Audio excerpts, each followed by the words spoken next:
Modelin videosunu mən bir neçə gün bundan qabaq çəkdim, amma aləmi vurmuşam bir-birinə. Özüm də bilmirəm kimi tapdım mən.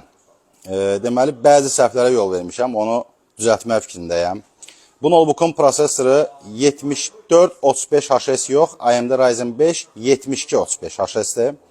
512 GB M2 sürətdə sizdə qalır, 15.6 ölçü, 144 Hz tezliyi ilə bu hamısı qalır. Video kartası 3050 6 GB-dır. Mən 4 GB sizə demişdim. Bəli, burada 6 GB video karta var. 512 SSD olduğu kimi qalır.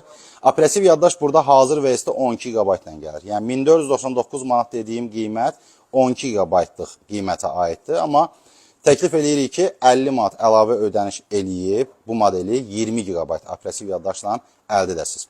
Windows 11 Pro Gaming Mouse təbii ki, hədiyyə olaraq yerində qalır və kreditləndəki ayda 127 manatda ödəməklə əldə edə bilərsiniz. Əlavə olaraq bunu deyim ki, belə bir Lenovo Log modelinin bizdə AMD Ryzen 7 prosesor və 4070 video kartasından neçə idi qiyməti? 2400 manatı da əldə edə bilərsiniz. Belə, mən səhvimi düzəltdim. Xahiş edirəm, kommentlərdə məni daşlamayın. Salamat qalın.